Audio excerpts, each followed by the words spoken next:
it was also that time of that place being the power spot. It got to be its current, it got to be the current hangout. And we're not saying that things were going on the planet, but it tended, sometimes the energy surges kind of into one place. And it doesn't, again, we're not saying it wasn't throughout the entire Earth. We're not limiting where it was showing up. We're just saying all of a sudden there was a focused attention there. Let's put it that way. The culture and civilization had a very strong influence from culture and civilization that had already transcended back into the heavens. And we will say, there are those of you who know that as Atlantis. There are those of you that know it as Lemuria. We are not saying those are the names of the places. These are just what current people are using to identify those cultural time frames. So when Atlantis got to a place where the density was getting too strong, a lot of the beings transcended and just said, let's just move on from this. Experiment went awry, so to say. Or it's, they're already starting to feel the contraction and they weren't interested in contraction, so they transcended. There are those who stayed. And then when Atlantis went into the ocean intentionally, and we say intentionally because they really had explored just the benevolent, beautiful ways of being and manifesting in form. And the energies were getting so disruptive and dense that they said, well, that energy that's disruptive and dense cannot have this energy, because imagine if they had like giving a 2-year-old nuclear bombs to play with. Well, that wouldn't fare well.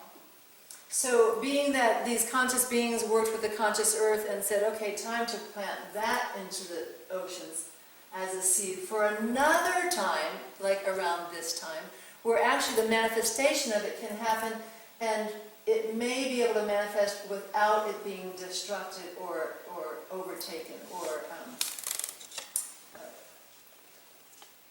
used out of ignorance, used out of greed or those fear-based energies. So those that stayed during the time of Atlantis, because now that place had kind of was no longer a place to physically inhabited, the beings that remained took off and settled in different places of the earth. Egypt was one of those. And that's why there were so many of the unique, advanced methods, because they were left over from the time that there was great advanced methods, where there was a great civilization. A lot of the things that you are seeing in this current time, they're not inventions, they're reinventions. It's a blueprint being placed back into someone's mind. They're sitting there on a piece of paper, they're figuring it out, they're putting it into material, they're manifesting it, but we would say it's a reinvention. Very, maybe with the current new spin on it, but essentially it's that, it was from a previous time. It was from a very previous, where the brain was not in a dormant stage, it was in a full embodied stage. So, how they say, well, you only have a percentage. Well, these beings had the full brain in capacity. So imagine what they could do.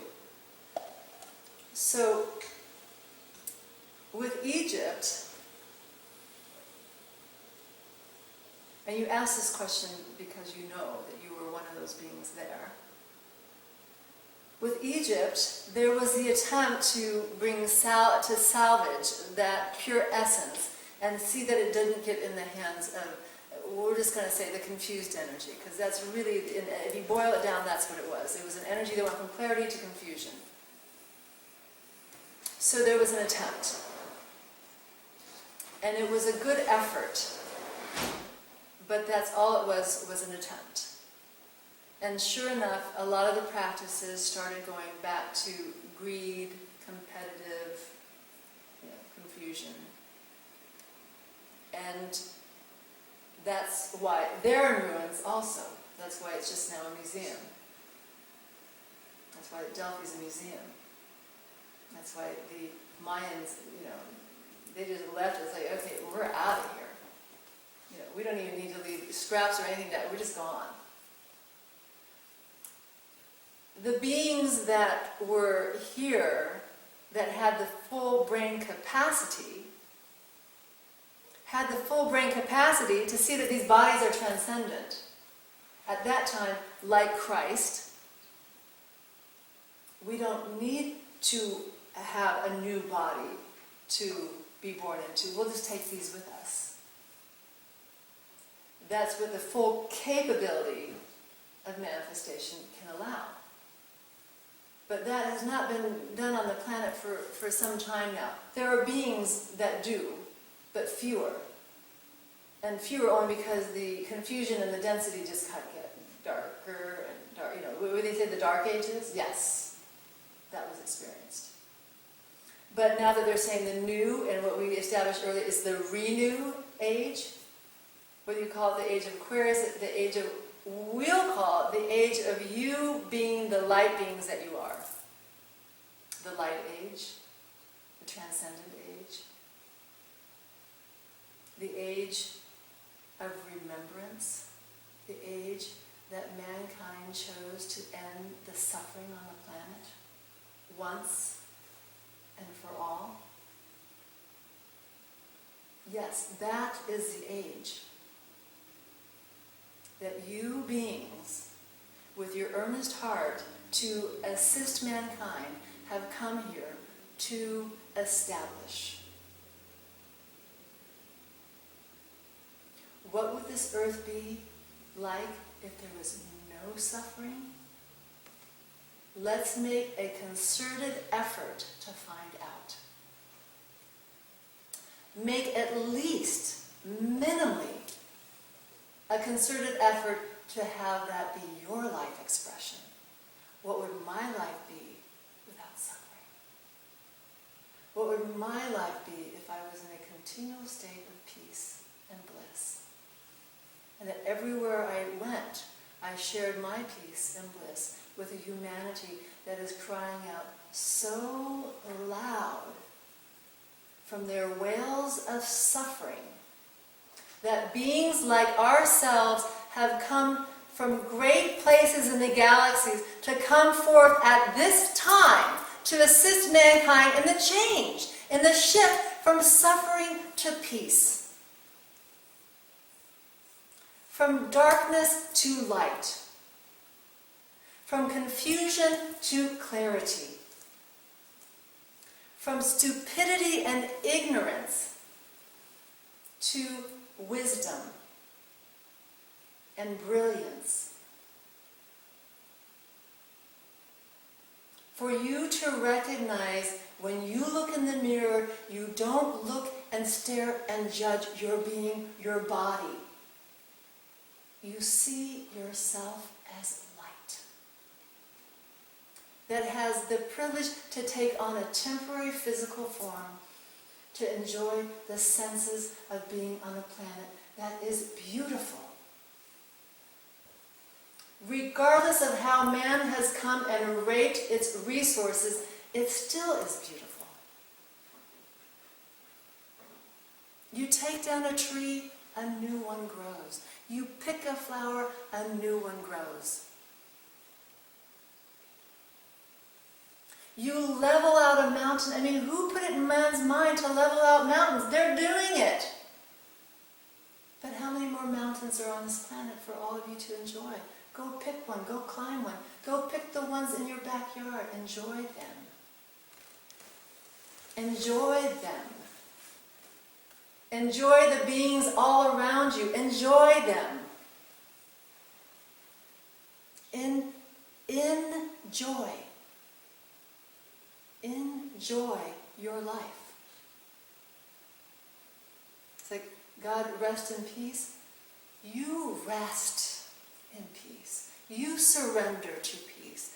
You surrender to the stillness and the silence where peace always exists. Do you want to see peace and heaven on earth? I want to actually hear a yes or no. Yes. Are you willing to manifest in your life peace and heaven on earth? Yes. We will make it very easy for you Give up the suffering. Give up the sense of separation. Stop seeing yourself as separate from that person, judging them as better or lesser than you. Yourself better or lesser than them. See yourself in the unified unity of mankind, and mankind will unify in unity. Can we hear an amen? Amen. We like to preach every so often. You've all been preached at plenty, I know, but every so often we like to hear an amen. Amen. The amens being replaced by Om, Shanti, Shanti. We like that too. We like anything that vibrationally unifies you. We don't like anything that has you separate. And it doesn't mean you can't separate peacefully. You know, when you all leave, you'll all go in your little vehicles and you'll drive to your places and you'll go to your beds and go back into sleep. Hopefully there'll be wonderful dreams awaiting you. And hopefully you'll get your body some nice rest, because they do need rest. And hopefully you'll wake in the morning feeling peaceful and unified. And then you can come together with those people as you choose. But do not see yourself as separate. If there was one S, sin, it was this S, separate. Seeing oneself as separate from God, seeing oneself as separate from other, seeing one separate from oneself. How many people feel unified within oneself? Well, I'm a little conflicted. I'm a little confused. I don't know if I should do this. I don't know if I should do that. I don't know if I'm really this person, this concept that I think. Well, one day I think I'm this great person, the next day I think I'm this shitty, stupid, oh God, I feel so bad. How many people are separated from themselves? So replace the S separation to surrendering into the stillness and the silence of your being. In there is peace. In there is spirit. In there you've never been separated from spirit. Only the mind thought it to be so. Only the confusion saw it to be so. This mind got closed up. And man lived their lives in these lower, they call them chakras now, but energy places.